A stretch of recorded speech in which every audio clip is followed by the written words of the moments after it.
Good evening and welcome to the July 25th meeting for Fortin Community Schools Board of School Trustees. That's not going to work. There are no sign-ups for public comment this evening regarding our agenda topics, so we'll begin our meeting with the Pledge of Allegiance. I pledge allegiance to the flag of the United States of America and to the republic for which it stands, one nation, under God, indivisible, with liberty and justice for all.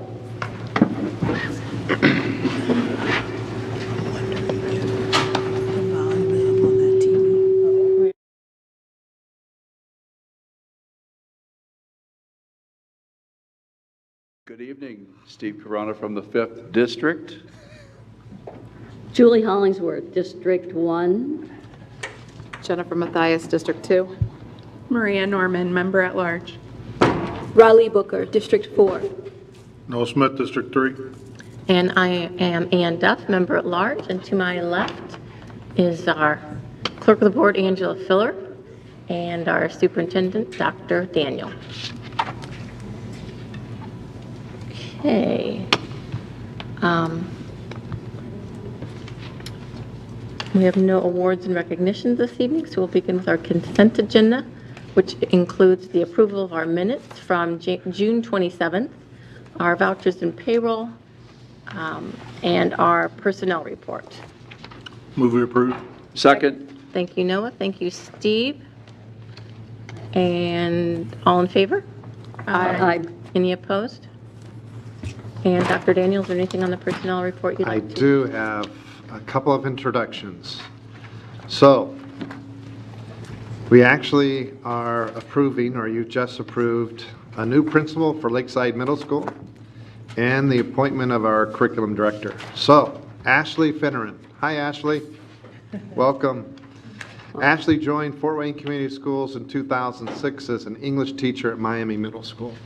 Over the next 8 years, she worked as a Title I coordinator at Lakeside Middle School, freshman site coordinator at Northside High School, and instructional coach at Snyder High School. In 2013, she was an administrative intern at Wayne High School, and next year was named assistant principal at Wayne. In 2018, she became assistant principal at Northside High School.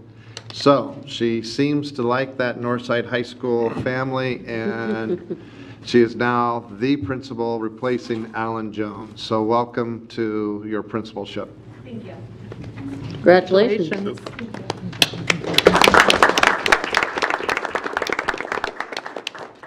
The next person I'd like to introduce is Courtney Lumbley, Curriculum Director.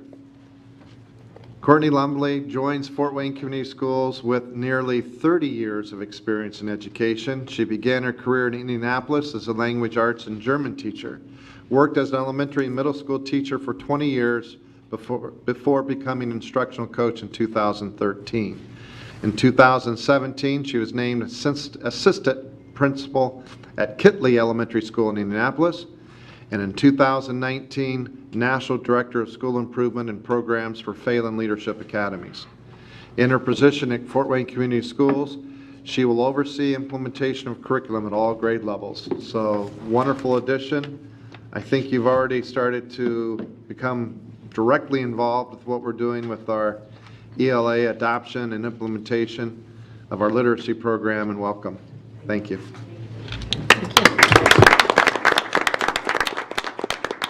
So those are the two introductions, and that's all we have for today. Well, thank you very much.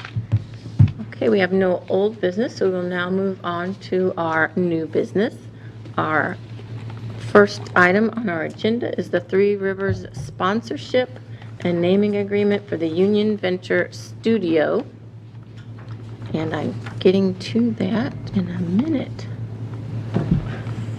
Okay, it is recommended that the board approve the sponsorship and naming agreement with Three Rivers Federal Credit Union in preparation for the grand opening of the AMP Lab at Electric Works. Fortin Community Schools began soliciting the sponsorship of local companies in exchange for exclusive naming rights to one of 4 educational studios.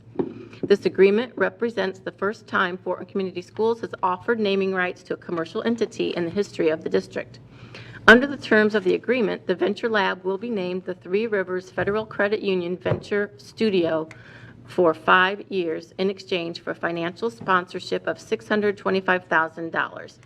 Questions will be addressed by Philanthropy Director Mitch Shepard and AMP Labs Riley Johnson. Is there a motion on the floor for approval? So motion. Second. Thank you, Jennifer. Thank you, Steve. And do we have any questions? You know, just out of curiosity, I'm interested if we're pursuing, I mean, we have an automotive lab, automotive building, we have a construction trades building. I wonder if we're pursuing any other agreements. We do indeed have many opportunities. AmpLab represents our first foray into actual corporate naming sponsorship. And we have 4 studios there, which we are working through tonight. We are welcoming, and we have guests this evening. May I present Melissa Shaw, who is Vice President of Marketing for Three Rivers, and James Cashman, who is actually going to be working on the financial literacy curriculum that will be presented at AmpLab. So we're working through those first 4 opportunities initially, and the standard that we set was we determined what portion of AmpLab was actually over and above what we would pay normally to educate our children, and then we divided that by 4, and we asked each one of the corporate sponsors to pay a little more than half, just a half plus $1, so that they are truly the naming entities for those particular spaces and places. We're looking forward to sort of blending our identities as we move forward. And I'm going to tell you, they taught us a little bit about what AmpLab means. We walked in and we made our best pitch, thinking that it was really about naming opportunities and the idea that our identities would be melded. And they said, we'd really like to teach kids. We'd really like to bring financial literacy to the children. And so they added that to their proposal. We most gratefully accepted, in that they're actually paying us money to save us money on another product. So it's working out quite well. Melissa or James, would you like to talk about your hopes and goals for this, for Three Rivers?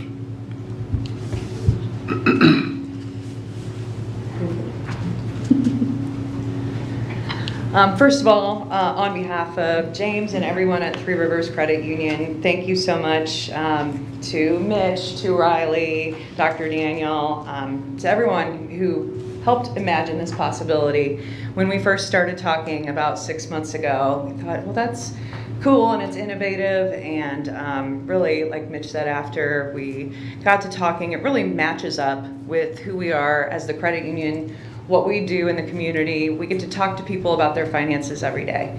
And we know there's lots of opportunities with our young people, and we are excited to partner in this together. And James Cashman here is from our youth team. Do you have anything you'd like to say about your goals? Yeah, so we know that students as a whole need support. They're entering adulthood without the tools that they need to succeed. And financial literacy is one of those things that they need. And so if Three Rivers can be a part of that process, that's what we're here for. We're excited about it. I just wanted to thank both of you, Melissa and Jim, and that is Jim's real last name, Cashman. I met him a couple of months ago. He led an exercise, a financial literacy exercise, got everybody out of their chairs, the students, and the kids were really excited about it. I don't know if you plan on doing that at the AMP Lab, but I know the kids were interested in that, Riley, non-traditional way of learning about money. So thank you very much. Thank you. I have to also say, I drive past that, your building on Lima Road quite frequently, and I think it's the most awesome architecture ever, tying in, building in with, you know, your name, Three Rivers. It's cool. It'd be nice to see that at AMP Lab.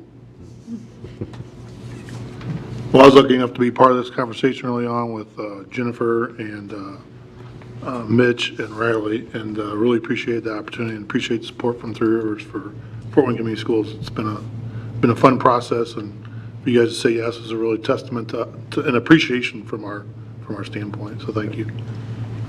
Yeah, absolutely. AMP Lab is definitely a community partnership.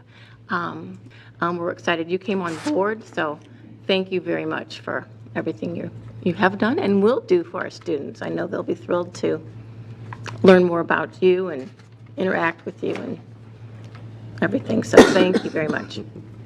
We're very excited. Thank you. Thank you. Thank you. All in favor? Aye. Any opposed? Okay. Go ahead, Mick. Okay. Dr. Daniel, would you so kind as to stand for a photograph commemorating the opportunity? Oh, There we sure. Stand. For your team. Sorry.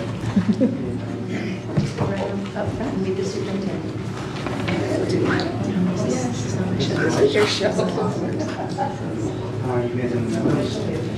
Yeah, I'll put you on. There it should, that way. Perfect, right there.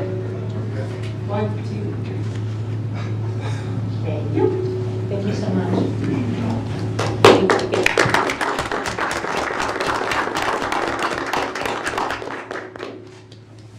Parkview Behavioral Health caseworkers for elementary behavior support classrooms. Maria. It is recommended that the board approve the contract with Parkview Behavioral Health for the 22-23 school year to provide 12 behavioral caseworkers in our elementary behavioral support programs for $180,000. The contract with Parkview Behavioral Health provides each of our elementary behavior support classrooms a caseworker during the school day to support FWCS staff with students' behavioral needs in these 12 classrooms. The caseworkers support social emotional skills development and assist students with transitioning into the general education environment. This contract will support FWCS students and staff in all 12 of the behavior support classrooms during the school day. The program's funding is being supported by Medicaid and Federal Grant 611 Part B and will be overseen by Dr. Nikki Sprunger, Assistant Superintendent of Diverse Learners, Jennifer Burning, Compliance Specialist, and Ben Hartman, Price Elementary Principal, are available to answer questions. Thank you, Maria. Is there a motion on the floor for approval? Move for approval. Second. Thank you, Julie. Thank you, Jennifer. And do we have any questions? This will be in 12 specific classrooms or 12 schools? We have 5 schools that have 12 classrooms altogether. Okay. And price is one, I take it? Yes. How will this help you, Ben? Out of curiosity. So we house 3 of those classrooms at Price Elementary, and it's roughly approximately 30 students. Now, if you're not familiar with our students, they are high needs behavior students, and to be in the program, they've probably shown a fair amount of non-success in the general ed setting. Okay, and so this is a service to educate those students who struggle to be in a population with a high number of their peers. The classroom size is very small, but the behaviors can be rather extreme at times. What Park Center does for us more than anything is they enable my classroom teacher and my classroom assistant to focus on the academics for pretty much most of the day. What will happen is we'll have a behavior that occurs and some adult needs to intervene in that behavior. Otherwise, it will disrupt the entire classroom, the entire learning environment. So Park Center provides us with some folks who are very highly trained and who are focused solely on the social and emotional learning of those students. They're there to help those students first and foremost calm if they become very upset about something. Okay, so that alleviates the distraction and the disruption. And then they're also there to teach these students appropriate coping skills, which many of them lack, hence the reason for the program in the first place. If we did not have those folks, then my assistant and my teacher, because we have a teacher and assistant in every classroom, they would spend copious amounts of their time then dealing with those those behaviors, and that would of course interrupt the instruction and the learning environment.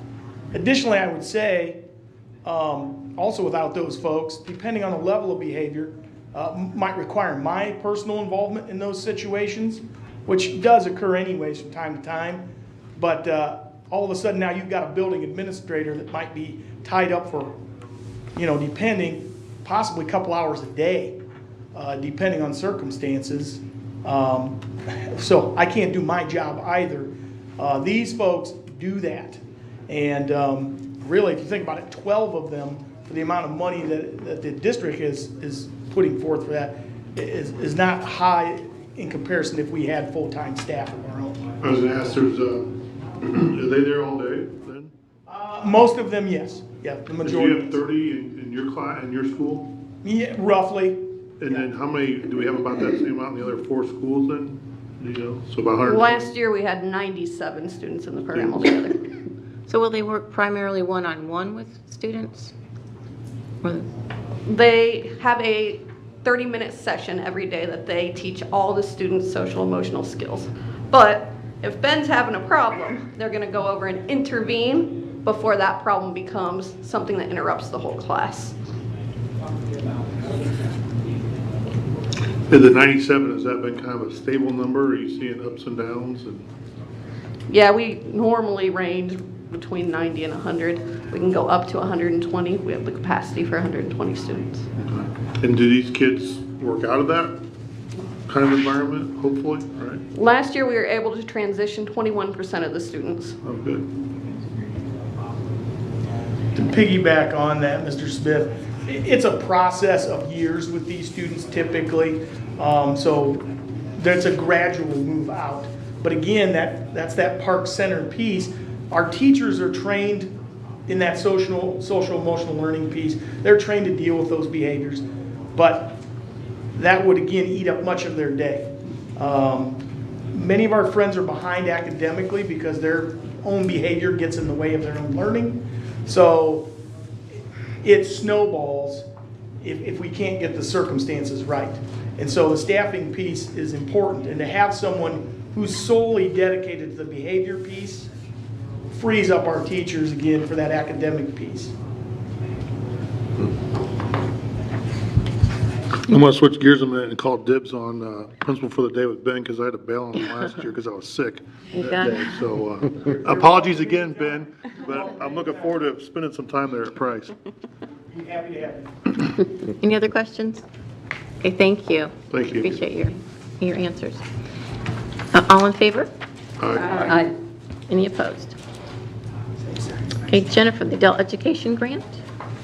It is recommended that the board approve the Indiana Department of Workforce Development's 2022-2023 adult education grant in the amount of $981,013. The grant fund is in the third year of a competitive multi-grant that runs 4 program years from July 2020 through June 30, 2024.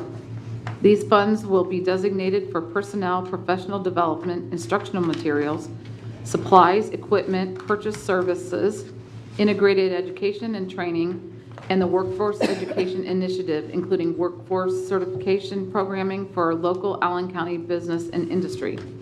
The adult education grant funds include $727,003 for adult basic education, $243,610 for both integrated education and training programs and workforce education initiatives, $6,900 for high school equivalency testing, and $3,500 for a professional development facilitator stipend. The grant was written by retired manager of continuing education programs Patrick Bowles. The new manager, Lonnie Heck, will be available to answer our questions. Thank you, Jennifer. Is there a motion on the floor for approval? So moved. Second. Thank you, Maria. Thank you, Raleigh. And anybody have any questions for Lonnie Heck? So we have to apply for this each year or the 4 years? Yeah, so what I've learned is when it opened up 4 years ago, that was the competitive open grant, and then the last 3 years of it has been closed, but you still have to reapply just to, show we're meeting all the accountability goals for the state, and it's, typically renewed, and it's been renewed, so yes. How many people is it serving? In our region, we're Region 3, and we served over 890 people in our program through HSE, which is formerly GED, through our IETs, which is our workforce job certifications, and WEI. Okay, you're getting me. We serve a lot, sir. I would say in Region 3, the goal is there was over 1,600 people in the region serviced. We are 50% or more of those that come through our program in the region. So we do the adult education for the area? Yes, yeah, and adult education, I would say there's 3 big buckets that we really serve in the community in the region, and that's English language learners for adults, our HSE credit recovery to earn that diploma, and then job certifications in kind of those next level high in demand jobs in the region and in the state. And how old or what age can adults be to continue this programming? We 18 and older, and we have the bulk of the state and the bulk of each region. There is a big demographic in the 18 to 40 range. Really, 40? Yeah, but the majority of ours we're finding is trending lower. There's actually, we just met with the state a couple weeks ago in our region, and every program, there's 5 in the region, and there's a high demand for 17 and 18-year-olds. We are finding filtering into the adult education world. So yeah, it's a big range. I think one program, they had an 80-year-old come through. So you get a broad range, but the bulk is 18 and the 40s. Is the grant amount that we're approving for this year only, or is yes, it's year to year. Okay. Yeah. So hopefully you get, hopefully we'll be back again next year, right? For one more. Anything else? Just out of curiosity, Mr. Heck, so you're the new manager of continuing education, so what were you doing before filling Mr. Bowles' position? Good question. I have been in the district for the last 7 years. Prior to that, I was a Spanish teacher in the high schools. I was at Carroll High School. I was at Pike High School in Indianapolis. Moved up here 16 years ago for family. And I was fortunate enough to have Dr. Robbins place me into the intern program. I got to serve under Austin Couch at Northwood for a year. And then I've been at Kikianga the last 6. Worked under Matt Schiebel, worked under Mark Bailey. I was the 215 assistant principal, working mainly with 6th grade, and the opportunity presented itself, and I was fortunate and blessed to be given the chance to run the program. Okay, great. Thanks. Thank you. Moving up. Meeting you, I know we approved you, but I think this is the first time we've seen you in person, so thank you for coming. All in favor? Aye. Any opposed? Okay, Noah, vehicles for maintenance and operations. It is recommended the award be made to the lowest responsive vendor meeting specifications and quality standards. We have 2 bids. The lowest bid was with Daniel Ford here in Fort Wayne for $173,461.46. This is a purchase of 2 Ford Transit vans and 2 Ford F-350 trucks. The vehicles will replace older units that are due for replacement. Total includes a trade-in amount of $28,000. Invitation and quotes were mailed to 3 prospective vendors with only 2 responding. The purchase will be funded from the operations fund, and Pete Smith, manager of maintenance and operations, will be available to answer questions. Thank you, Noah. Is there a motion on the floor for approval? So moved. Second. Thank you, Steve. Thank you, Julie. And any questions for Pete Smith? Are these already available, or are they kind of in line with the supply chain issues? Supply chain issues. So just as an idea, the vehicles we ordered in March of '21, we ordered 4, and we've only received 2 vans. So we're still waiting for, 2 trucks, we're waiting for the 2 vans. So yeah, it's quite a long lead time still. Hopefully get these vans in 2024. Hopefully. Are these for moving materials around, or for kids, or? Well, no, they're for maintenance and operations. So 2 of the vehicles are transit vans, so they'll either be fitted out for plumbers or the HVAC group, and then the 2 trucks will go to our grounds group. One of the vehicles is a utility truck, has a utility bed on it, and it's mainly used for ground services. And the 4th truck is just a standard pickup truck. It'll be outfitted with a plow package. That's what we do now with all our vehicles, especially our trucks. So we're trying to build redundancy within the fleet So if we have breakdowns and such, we can swap different vehicles out. Out of curiosity, how many plow trucks do you have then? We have right now 5 main routes, and then we have all the high schools as well. So the trucks, roughly 10, and then we have tractor routes as well that are done throughout the course, obviously when it snows as well. Just curious, how old were the ones that we traded in? Those range anywhere from probably 11 to 14 years old. So we look 3 years ahead. We have a 3-year replacement plan, but then as our older vehicles break down, or if we have a major repair transmission or something like that, sometimes we have to juggle that schedule around a little bit. We also have, through our work order system, we track how much we spend on repairs. Mm-hmm. So if we have a newer vehicle that's costing us more in repairs, then we'll adjust that, as we look forward. Interesting. Anything else? Nothing from me. All right, well, thank you very much. Sure. Thank you. All in favor? Aye. Any opposed? And Raleigh No Kid Hungry School Nutrition Grant. It is recommended that the board approve the acceptance of the No Kid Hungry School Nutrition Grant from Share Our Strength in the amount of $20,000 for the 2022-23 school year. The No Kid Hungry School Nutrition Grant provides funding to school districts to maximize child nutrition programs and other emergency food programs. The grant will be used to help purchase an industrial slicer that can section and slice up to 90 pieces of fruit or vegetable per minute. This will assist FWCS Nutrition Services in serving more fresh fruit and vegetables throughout our programs and to begin utilizing more local produce in our farm to school program. This competitive grant was written by Becky Larson, Director of Nutrition Services, and she is available to answer questions. Thank you, Raleigh. Is there a motion on the floor for approval? So motion. Second. Thank you, Jennifer. Thank you, Maria. And any questions for Becky? Is this a new initiative? The serving of fresh fruit and vegetables, or have you been? No, it's not. We just, the slicer that we have is not super fast, and we would like to be able to do more and offer more fresh fruit in our meals and in our programs that we have. What do our students like to eat?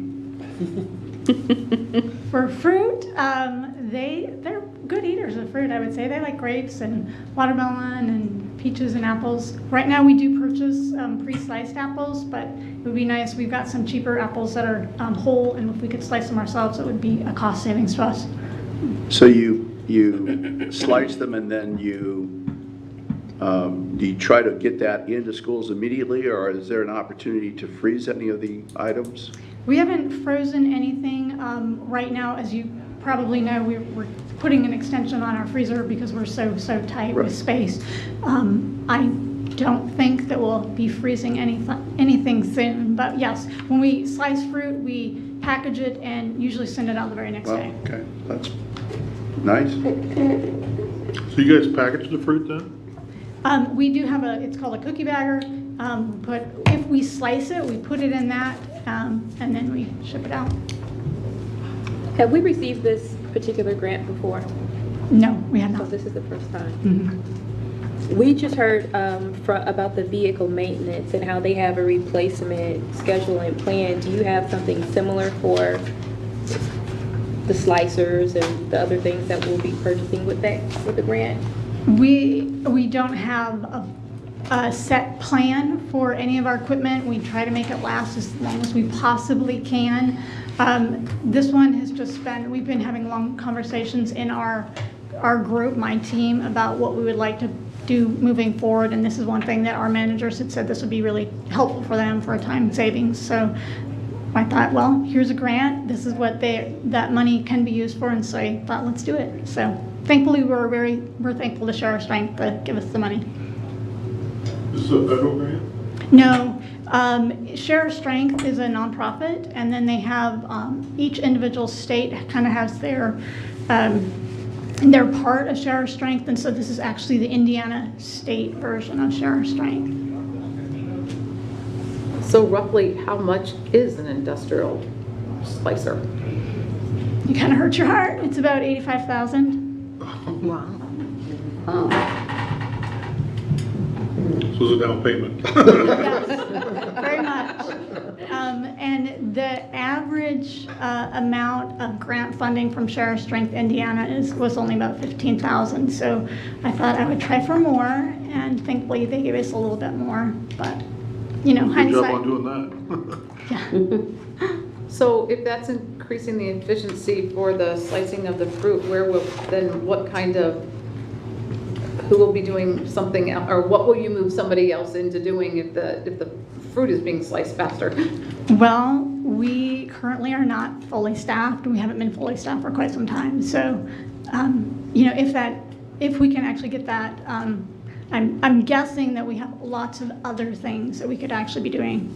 I would love to be able to do a lot more nutrition ed in school, a lot more farm to school programming. But again, because we're kind of short staffed, that we don't do that as much as we would like.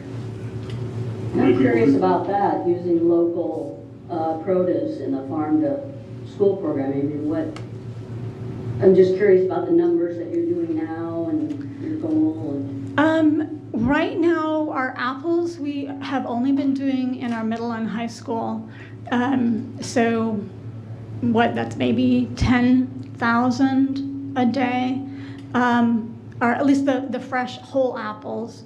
The sliced apples that we get, we do for the whole entire district, and those are local, our large definition of local. Yeah. There are other, in the past, we've tried to do some other things like berries and corn.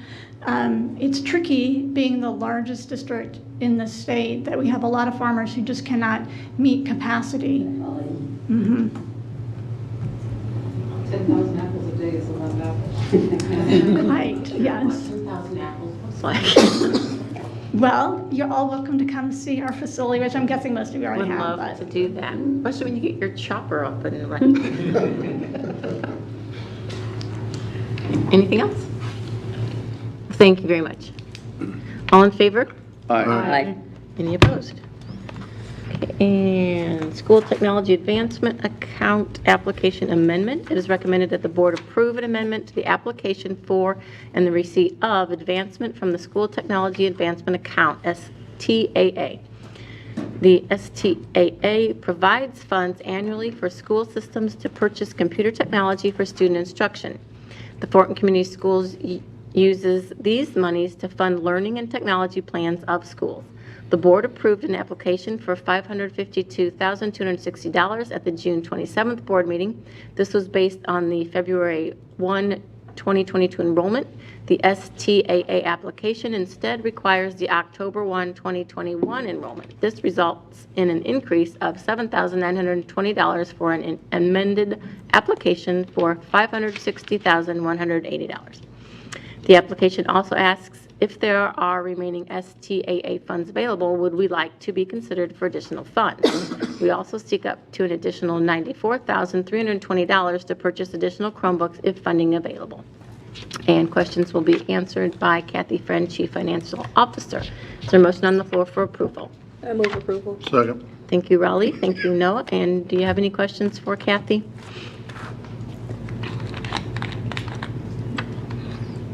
Heck yeah, we'll take more funds, right? All right, all in favor? Aye. Any opposed? Okay, well, this concludes our business portion of our meeting, so I guess we are ready for board comments. I had a chance to participate in a meeting last week in Indianapolis that was co-chaired by Chris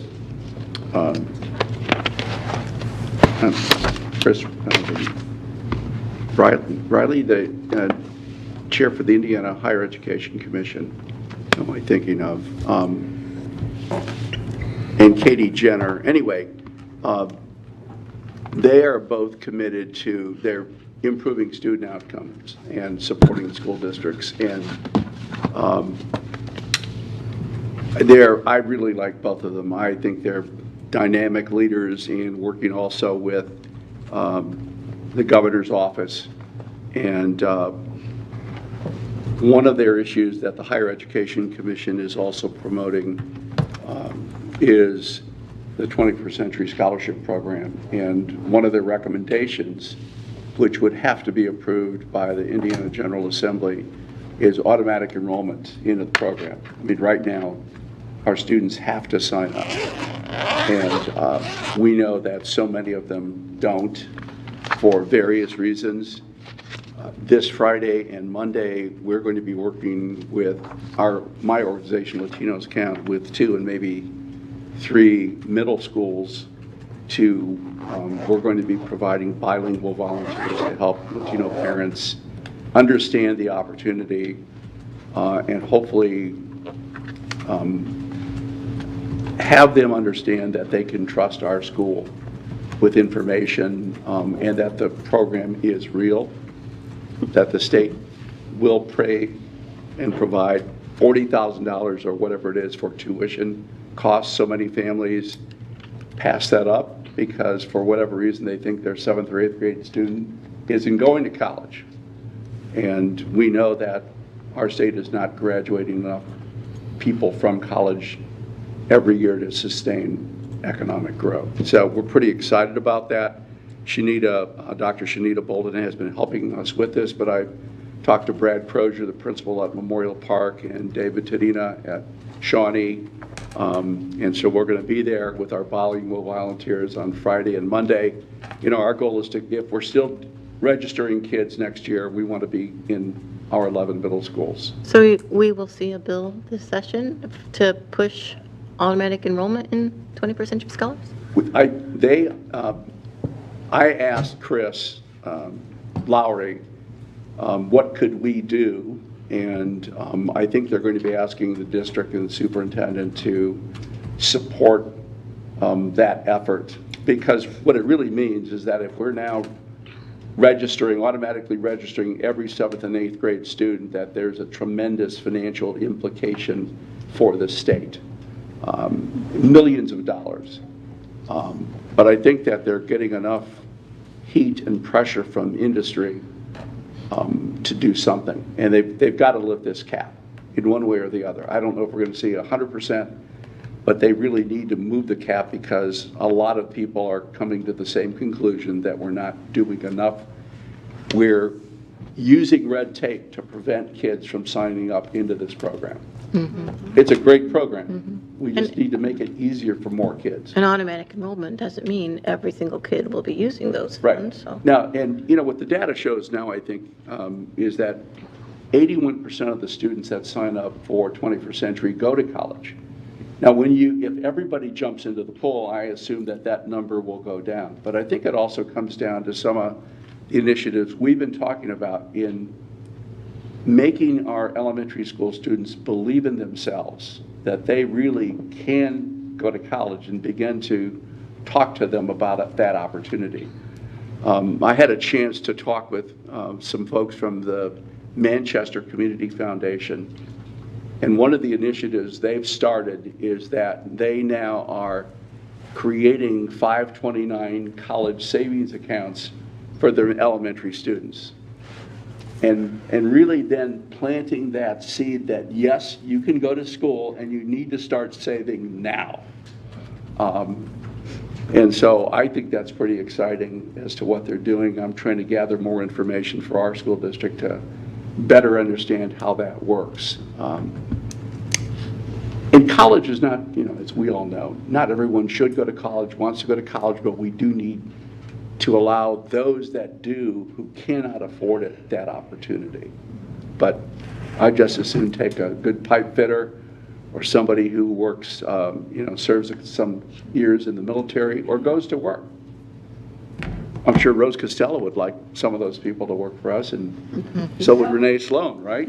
We've got good paying jobs in the district. So there are multiple pathways, but certainly college is one of them, and we just need to make it easier for our kids.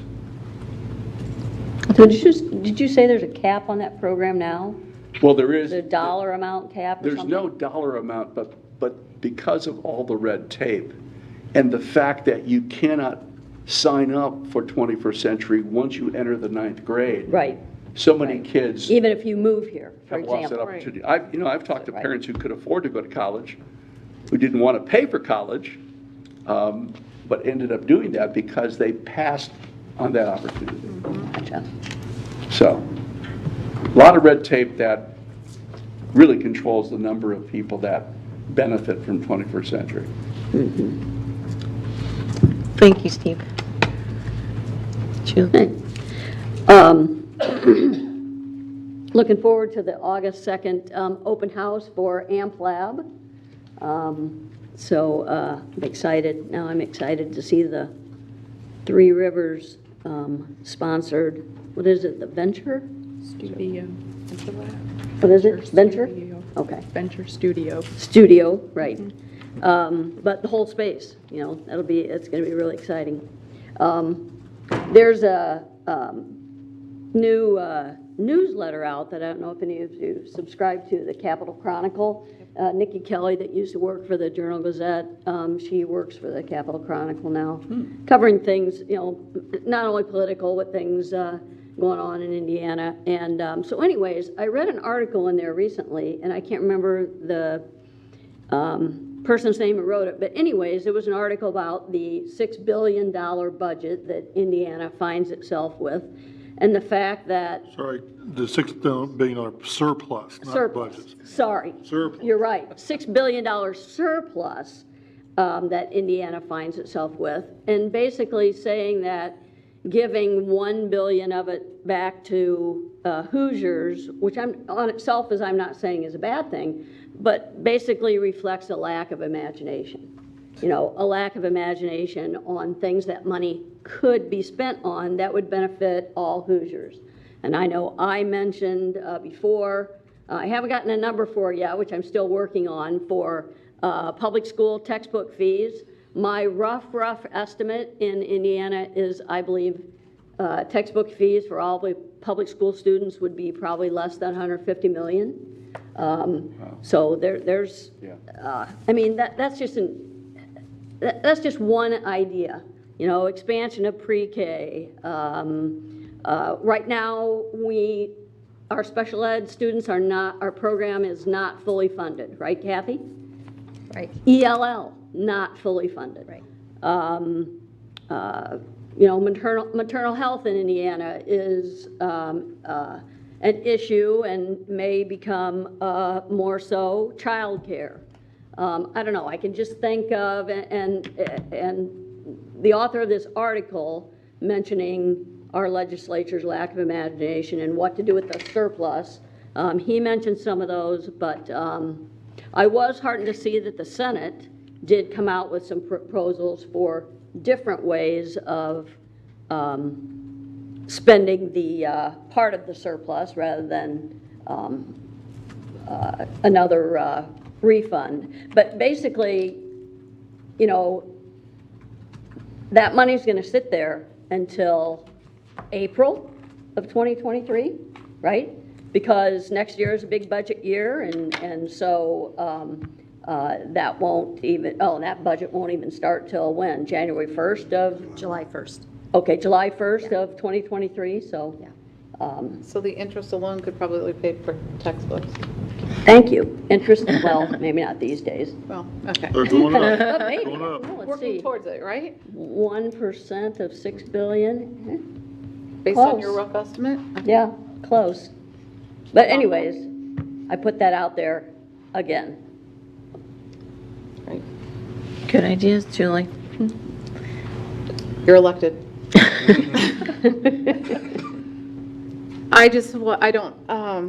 As I've been meandering around the city for this summer, I've seen kids active out doing all kinds of things, parents running kids everywhere. It's just great to see people out doing things again. And I know that for every person on vacation, there are teachers out there who are working hard too. And I think we've had a tremendous outpouring for our teachers have been signing up for all kinds of things that we've been offering them this summer and are excited. So I'm excited to see that they were excited to actually, you know, not necessarily take a full break, but actually dive into some new things and the new initiatives that we've offered. So for all of those we all know teachers work hard all year long, and they work in the summer too, even though, everybody says you get these breaks, but we know that they work really hard. And I just want to thank them for continuing to work hard on their days off and continue their support of our children in our district. No comment. I have no comment. Well, I wasn't going to comment, but on the heels of Steve and Julie's run, Michael Hicks is a professor and economist out of Ball State, and he comments regularly on the state of fiscal affairs in the state of Indiana. And I follow him on Twitter.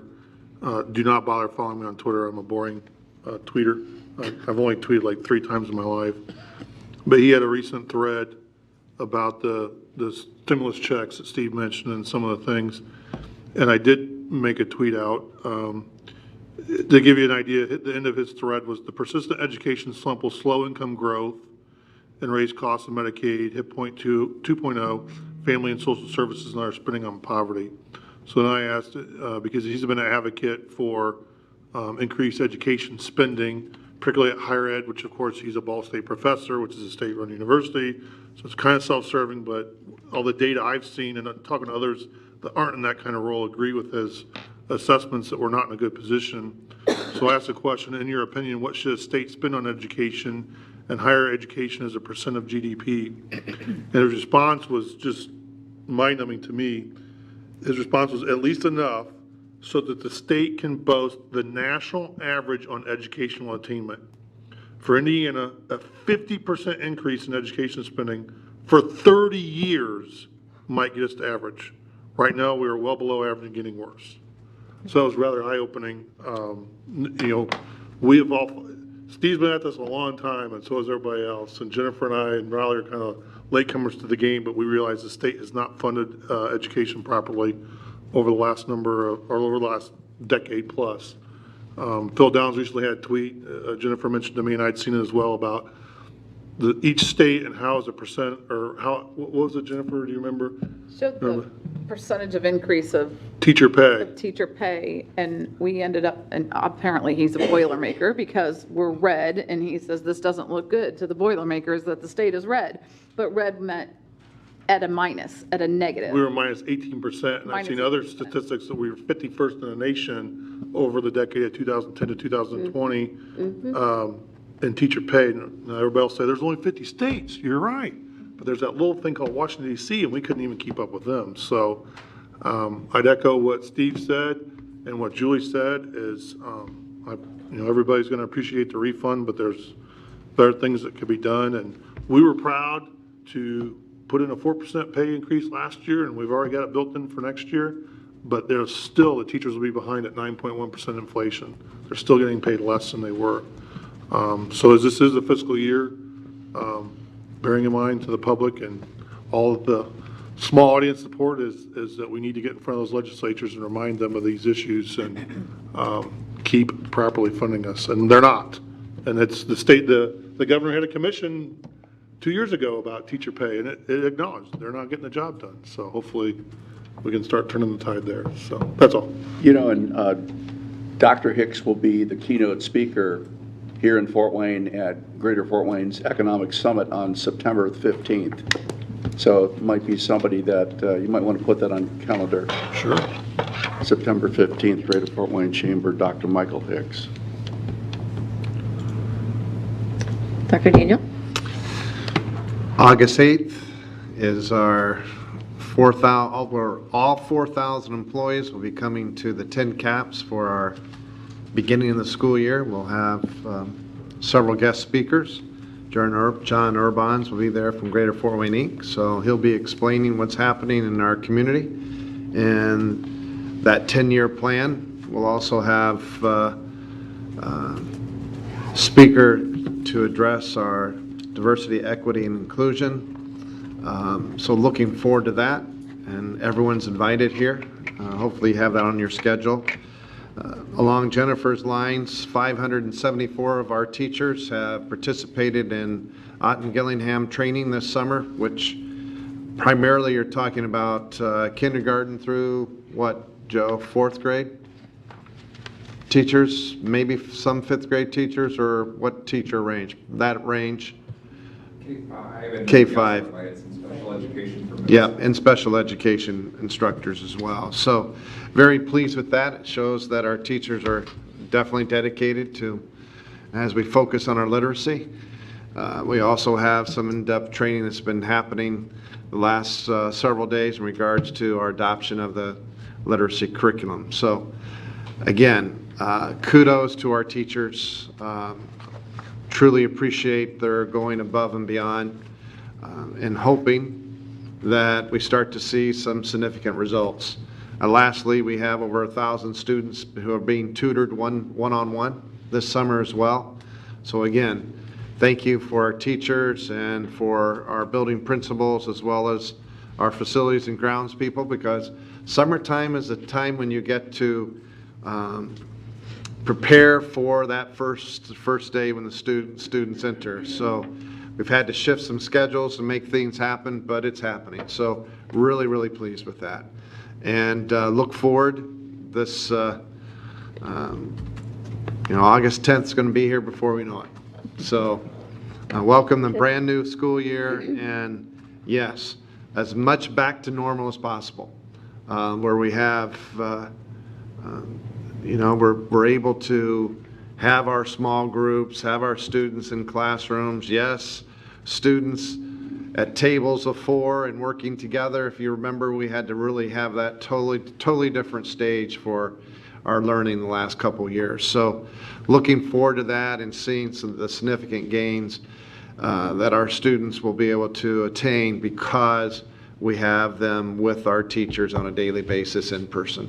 It surely makes a difference. So again, great year coming up, and looking forward for this time to rekindle our passion for why we're in education, which is about moving kids and helping kids, seeing growth and learning with our students, and quite frankly, our love of learning too. So looking forward to this year, especially August 8th when it all comes together.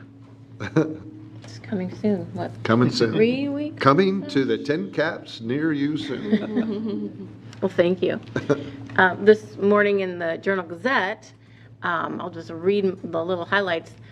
They're looking for students to write an essay for a competition. We are inviting high school students in Fort Wayne to address in 500 to 600 words the importance of diversity, equity, and inclusion. The essay should convey why they think it is important to feel a sense of belonging in the classroom and in extracurricular activities. They should also address what sort of efforts they see being taken or that could be taken to ensure a culture where all students are welcomed, valued, and encouraged to succeed.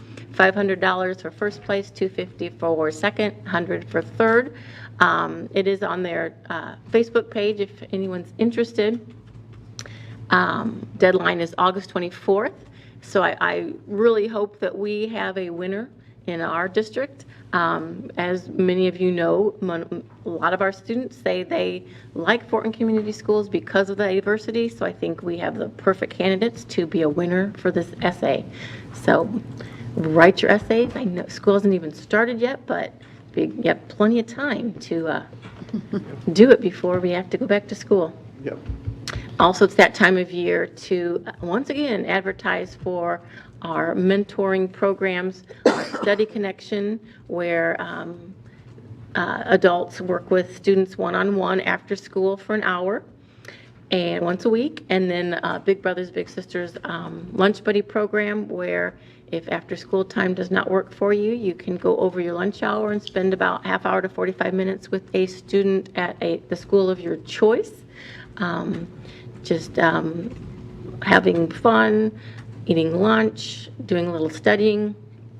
Both of those programs, we desperately need volunteers, as always. You can look for Study Connection at studyconnection.org, and for the Big Brothers Big Sisters program, the Lunch Buddy program, bbbsnei.org. And that is all I have for this evening. Madam President, Yes, sir. if I could add just one postscript to the comments this evening, and I just want to say how significant and huge the announcement tonight of our partnership with Three Rivers is. And it really is testimony to what our superintendent said he would do, and that was to engage the business community. We've seen that in the Ideal Graduate Initiative, and we know that it costs money to run AmpLab, and we need our business partners to do that. And Mitch, you've got the first fish, a beautiful fish, a beautiful partner, and I know there's others to come, but that's really what our district is going to express as we move forward, is that we are going to move forward with our business community to grow Fort Wayne. Yes. And so congratulations to you, madam, and to the district. And I know Julie already mentioned this, but the AMP Lab open house is on August 2nd from 1 to 3 and 5 to 7. So we hope a lot of community members come out and see what it's all about. You'll be very, very impressed. So wanted to reiterate that again. And thank you, Steve. Is there a motion on the floor to adjourn? Move adjourn. Second. All in favor? Aye.